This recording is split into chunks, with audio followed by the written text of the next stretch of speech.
bukan kedamaian yang terjadi, bukan pajajaran yang akan terlaksana, tapi kekacauan. Sejatinya pemahaman Pajajaran Anyar tidaklah ingin menunjukkan, menonjolkan, atau mendirikan kepentingan pribadi atau golongan. Ada aturannya, ada ketetapannya. Ketika manusia tidak mampu menempatkan sesuatu sesuai aturannya, sesuai fungsinya, sesuai tugasnya, maka alam pun akan berbahasa.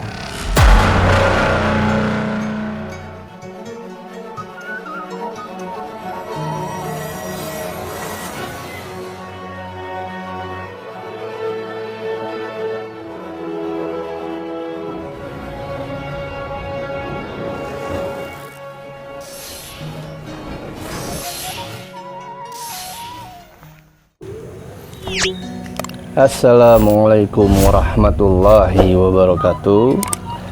Sampurasun. Mugi Rahayu Sagung Dumadi. Salam damai seluruh alam. Alhamdulillah wa syukurillah wa nikmatillah, teman-temanku, saudaraku sekalian, seluruh Nusantara, kita berjumpa lagi dengan saya Reza Rahasia di channel Reza Rahasia.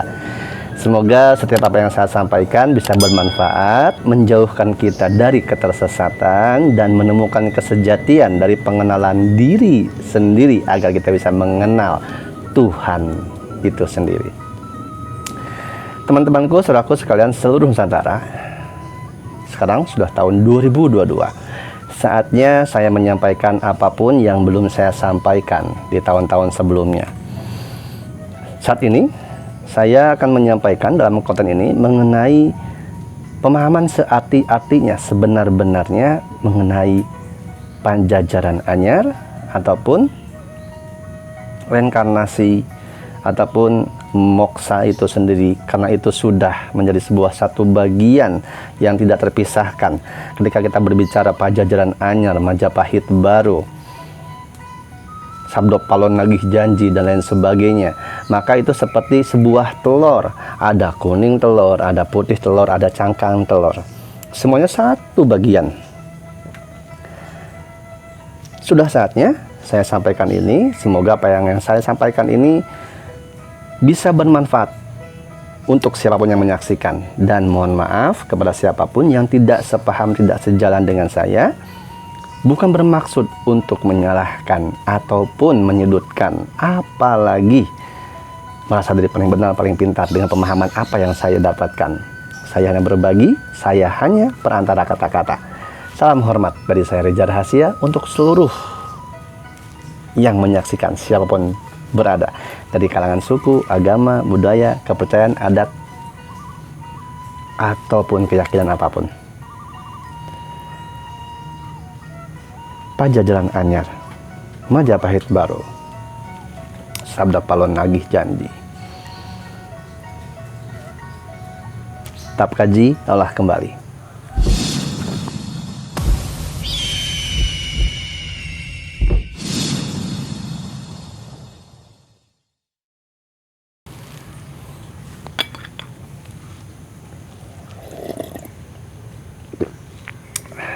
Alhamdulillah, syukurlah wa nikmatillah. Terima kasih teman-temanku, saudaraku sekalian seluruh Nusantara yang masih setia menyaksikan konten ini, yang bersedia meluangkan waktunya menyaksikan dari awal sampai akhir. Terima kasih. Dengan penuh kesadaran tentunya, dengan penuh keikhlasan, keridoan, tanpa ditunggangi hawa nafsu, amarah, kebencian apapun. Karena percayalah teman-temanku, ketika kita sudah menanamkan diri dalam pikiran ataupun hatinya ketidaksukaan, kebencian, karena merasa diri paling benar, paling pintar, paling tinggi ilmunya, maka setiap apapun penyampaian dari siapapun, kita tidak akan mampu menerima bentuk kebaikannya, inti hikmah dari apa yang disampaikan. Akan selalu kontroversi, akan selalu bertentangan. Tetapi kita ketika selalu mengkosongkan diri, menghilangkan nafsu dan ego dari merasa benar, merasa pintar, merasa tinggi ilmunya, kita akan bisa menambah kembali apa yang kita tahu, apa yang kita pahami, atau bisa mengkoreksi diri kita, kekurangan yang kita belum tahu, pemahaman yang belum benar-benar sampai, atau pengaplikasian dari pemahaman itu yang belum dijalankan. Saya pun pribadi adalah pribadi orang yang selalu insya Allah menerima apapun, siapapun, pemahaman apapun, ajaran apapun yang sampai atau disampaikan atau diingatkan atau dikoreksikan kepada diri saya pribadi. Sama halnya seperti pemahaman Pajajaran Anyar, Majapahit Baru, Sabdo Palon Nagih Janji. Ini saatnya saya sampaikan kepada teman-temanku, saudaraku sekalian seluruh Nusantara yang saya pahami versi diri saya. Pajajaran Anyar, Majapahit Baru, Sabdo Palon Nagih Janji. Ini sebuah hal yang sebenarnya setali tiga uang, atau sama seperti kita berbicara telur, ada cangkang, ada kuning, ada putihnya. Penyebutannya berbeda, tapi sama-sama telur. Kuning telur, putih telur, cangkang telur, itu sama saja. Yang terjadi di luar sana, sering juga saya didatangi teman-teman, saudara-saudara yang langsung ke saya datang ke Sanggar Sinarmas Cimanggis, berdiskusi bersama mengenai pemahaman tersebut. Di antaranya ada yang sama dan sepaham, ada juga yang tidak sepaham, berbeda, bertentangan, berlawanan ataupun kontroversial, kontradiksi. Tapi itu tidak apa-apa, itulah khasanah berpikir dan keindahan teman-teman. Perbedaan adalah sebuah keindahan yang dimana kita harus bisa menerima itu sebagai sebuah keindahan. Ketika kita ada kekurangan, ketika kita ada satu kesalahan, maka kita kesatria menerima kesalahan diri kita. Kita harus kesatria menerima kekurangan diri kita. Maka akan ditambahkan kekurangannya, dilengkapi, disempurnakan, kesalahannya dikoreksi jadi kebaikan. Dalam setiap ajaran, kepercayaan, keyakinan, pemahaman manusia, terutama di Nusantara, sejak saya dari kecil sampai saya sekarang usia saat ini, saya sering menemukan beberapa pemahaman dengan orang-orang yang memiliki keyakinan tentang Pajajaran Anyar itu sendiri, Majapahit Baru ataupun Sabdo Palon Nagih Janji. Saya sangat berterima kasih kepada almarhum bapak saya yang selalu mengajarkan saya tanpa doktrinasi, tanpa dogma, selalu mencontohkan, bukan memerintahkan, selalu memberikan teka-teki, bukan memberikan ikan. Ketika saya lapar ingin makan ikan, bukan ikan yang dikasih, tapi pancingan dari bagaimana saya bisa mendapatkan ikan yang jauh lebih besar sesuai dengan saya maksudkan, sesuai dengan apa yang saya butuhkan. Pajajaran Anyar teman-teman, yang saya pahami dari pengalaman kecil sampai saat ini, sampai tahun 2020, 2021, dan 2022 ini saya harus sampaikan. Sejatinya Pajajaran Anyar, Majapahit Baru itu adalah sebuah tatanan, bukan sebuah bentukan wujud lahiriah.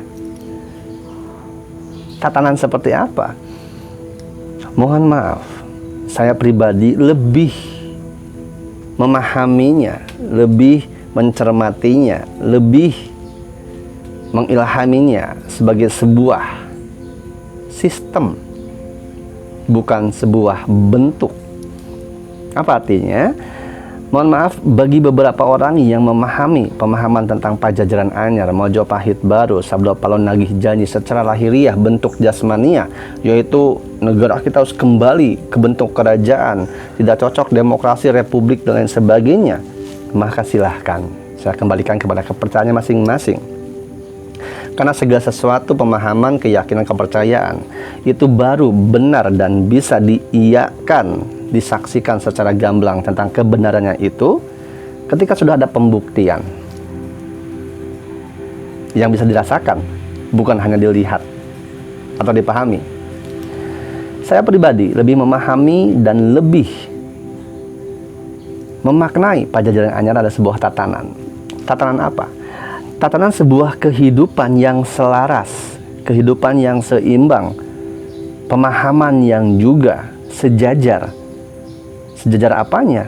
Kebermanfaatannya, fungsi dan tugasnya, kerjasama untuk kedamaian, untuk kebermanfaatan, untuk saling kasih mengasihi, untuk saling tolong menolong, untuk saling bersama maju dalam bentuk toleransi yang besar. Negara kita, Republik Indonesia, telah diperjuangkan, telah didirikan oleh keringat, bahkan cucuran darah, pemikiran maupun secara dana yang besar, baik jasmaniah juga kebatinan, pengorbanan-pengorbanan para pahlawan, mendirikan negara kita sebagai Republik Indonesia dengan demokrasi sebagai dasarnya, pondasinya. Itu sudah benar bagi saya, itu sudah tepat versi saya. Bapak Soekarno mendirikan negara Republik Indonesia itu atas dasar dukungan dari beberapa kesultanan, kerajaan, bahkan leluhur-leluhur. Ada dari kerajaan-kerajaan yang mendukung beliau secara dana. Ada yang kerajaan beliau ini mendukung Bapak Soekarno dengan konsep, dengan intisari pemahaman, sehingga terjadilah Pancasila yang dihasilkan. Itu semua sudah tepat.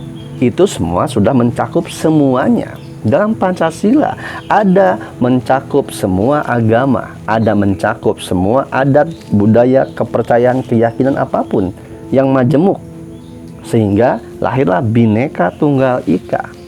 Itu sudah sangat tepat, sangat benar. Lalu ketika ada pemahaman-pemahaman di luar sana, ketika Pajajaran Anyar adalah merubah konsepsi negara yang ada, ataupun mohon maaf ketika ada pemahaman yang lain seperti ingin mendirikan khilafah, maka itu sebenarnya sama saja seperti ingin mendirikan pajajaran baru, Pajajaran Anyar dengan jasmaniah. Artinya apa?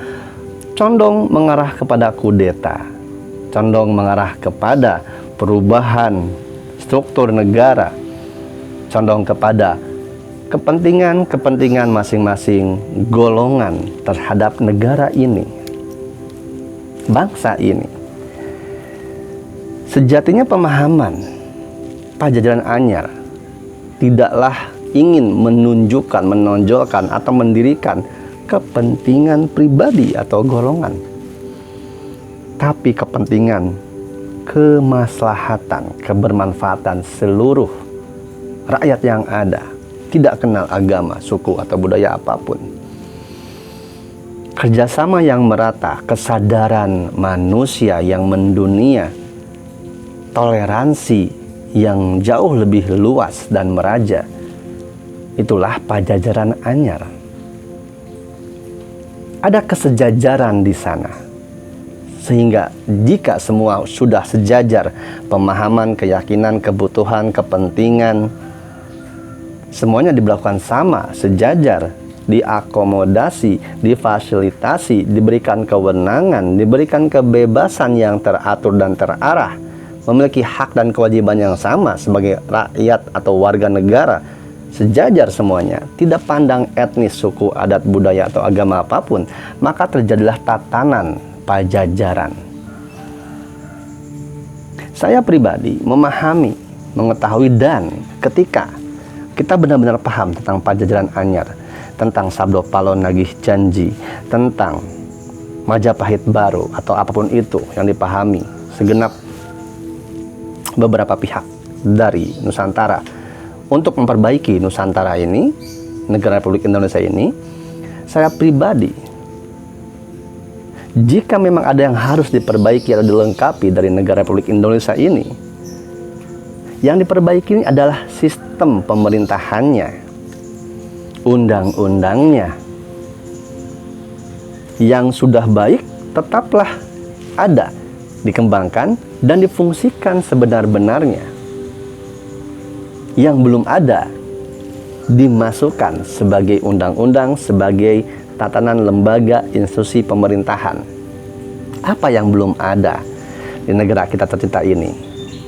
hasil olah rasa, olah pikir saya, dan juga berbincang, berdiskusi baik dengan manusia ataupun dengan leluhur yang ada, yang belum kita miliki, negara kita belum miliki, adalah Dewan Adat, teman-temanku, saudaraku sekalian seluruh Nusantara.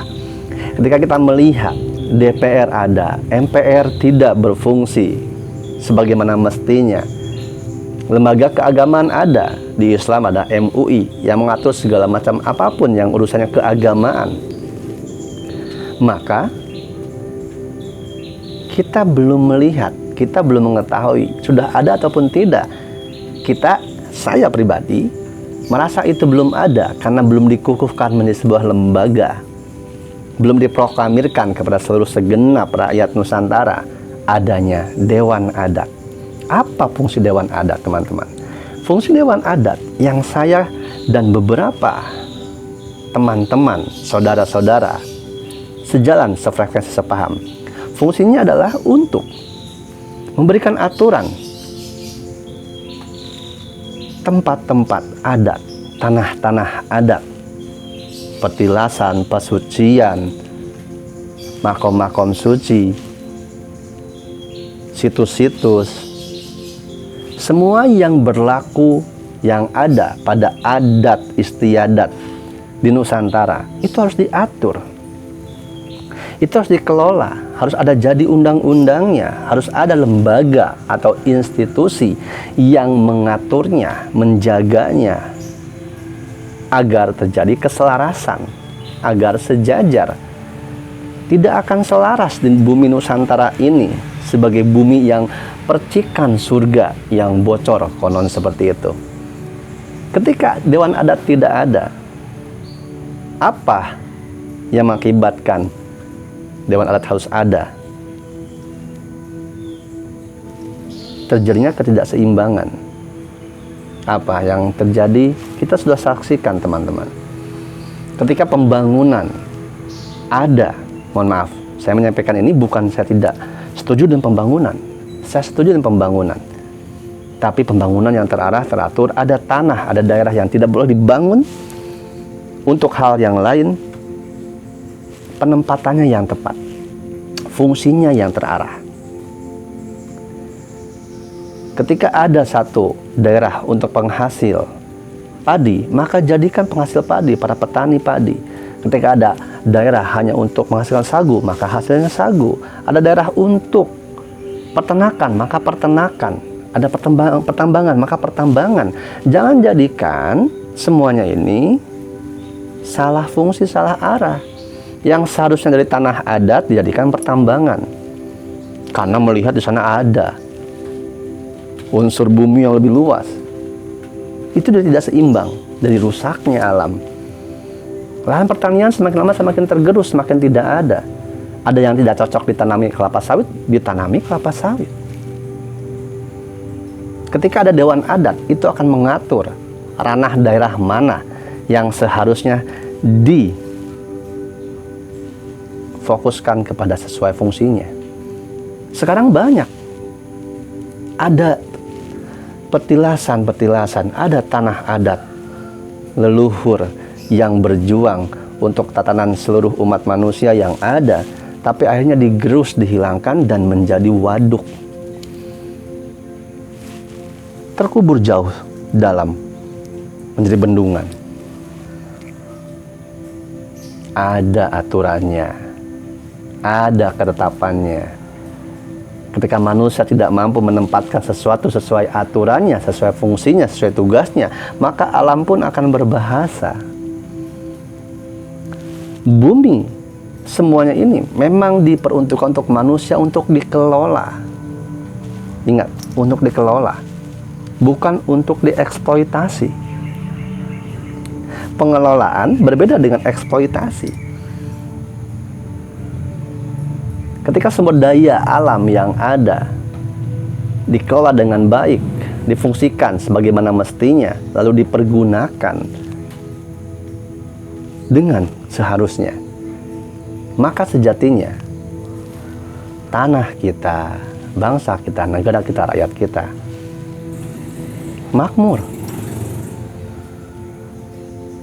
Maka, mohon maaf, itulah yang saya pahami sebagai Pajajaran Anyar yang harus didirikan, bukan dirubah tata negaranya, tapi dilengkapi sistemnya dengan ajaran leluhur yang ada. Tidakkah kita mengingat kerajaan Kalingga yang begitu luar biasa? Tidakkah kita mengingat kerajaan Sriwijaya yang sangat luar biasa, dan kerajaan-kerajaan yang lainnya yang dalam sejarah tercantumkan, baik yang tercantum ataupun tidak, semuanya memiliki tatanan yang sangat baik, adil, makmur, gemah limpah roh jinawi, keadilan yang merata, keadilan yang merata, tidak pandang bulu, dan semuanya sejahtera. Kerinduan manusia Indonesia tentang kerajaan kepemimpinan yang seperti itu menciptakan kesadaran kolektif. Itu yang seharusnya, bukan menciptakan ilusi atau halusinasi yang digiring oleh opini-opini yang nantinya ketika kita tergiring opini untuk merubah tatanan negara, konsep negaranya menjadi kerajaan dan lain sebagainya, bukan kedamaian yang terjadi, bukan pajajaran yang akan terlaksana, tapi kekacauan, saling menghancurkan satu sama lain. Mari kita samakan, mari kita selaraskan pemahaman yang ada. Semuanya tujuannya sama, ingin gemah limpah roh jinawi, ingin baik sentosa, ingin semuanya adil merata. Ketika keinginan itu ada, maka kita kaji, kita sucikan diri agar menemukan tindakan yang pasti, perbuatan yang melahirkan itu semua terjadi. Ketika tujuan kita adalah damai, sentosa, adil, makmur, tapi perbuatan kita menyalahkan, merusak, menentang, perang, maka itu bukan jalannya untuk keselamatan dan berdiri Pajajaran Anyar. Sabdo Palon Nagih Janji bukanlah berarti semuanya harus sesuai seperti apa yang ada, yang diinginkan, dipikirkan dari masing-masing penafsiran diri dengan dasar keegoisan. Sabdo Palon Nagih Janji itu kita harus maknai bahwa sejatinya apa yang kurang dari negara kita tercinta ini dilengkapi dengan apa yang seharusnya ada. Itu saja. Ajaran, kepercayaan, keyakinan, agama bisa sejajar sama rata dan berlaku berfungsi dengan masing-masing peribadatannya tanpa merusak, tanpa mengganggu, apalagi menghancurkan satu sama lain. Tidakkah kita belajar dari leluhur Nusantara? Jika leluhur kita bukanlah orang-orang atau manusia-manusia yang bijaksana, mungkinkah Candi Borobudur masih ada sampai sekarang, Candi Prambanan, dan candi-candi yang lain? Itu adalah bukti wujud bahwa kita semua lahir dari leluhur yang penuh kebijaksanaan, toleransi yang tinggi, kesadaran yang meraja, untuk bahwa semuanya itu harus sejajar, diberikan hak yang sama, dan akan memberikan kewajiban yang sama. Sampai kapan pemahaman-pemahaman itu malah jadi penghancuran-penghancuran? Sudah cukup kita mengartikan segala sesuatu ajaran, keyakinan, ataupun pemikiran, pemahaman yang turun-temurun berdasarkan ego diri sendiri. 2022, saatnya penataan diri kita, penataan sebenar-benarnya pemahaman, penataan sebenar-benarnya keyakinan, penataan sebenar-benarnya apa kebutuhan. Mari kita bersama berjuang masing-masing dengan keyakinan dan kepercayaan masing-masing tanpa merusak diri masing-masing, apalagi merusak orang lain dan apa yang sudah ada. Sejajarkan keyakinan, pemahaman, ajaran kita, yaitu tujuannya sama, keselamatan, kedamaian, kesejahteraan. Maka bekerjasamalah. Setiap inti ajaran, keyakinan, kepercayaan, semuanya pada kedamaian, kebaikan, kesejahteraan. Ketika kita hanya sibuk saling menyalahkan, saling merasa benar sendiri, memaksakan kebenaran kita kepada kebenaran orang lain, orang harus sama seperti kita, harus pindah keyakinan dan lain sebagainya. Maka kalau kita hanya terus saja begitu, terus saja kepada persoalan itu, akan lama sampai kepada kesejahteraan, kedamaian, keselamatan, gemah limpah lojinawi, atau yang disebut mercusuar dunia akan jauh. Karena kita sama-sama saling bertengkar sendiri, bercerai-berai. Siapa yang tertawa? Musuh Nusantara, orang luar.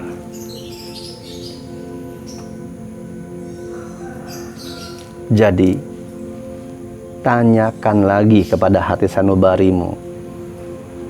Mari kita bersihkan, sucikan diri ini, pemikiran ini. Mari memerdekakan diri dari segala doktrin dan dogma, sehingga menggiring kita untuk menjadi apa yang didogmakan atau didoktrinkan.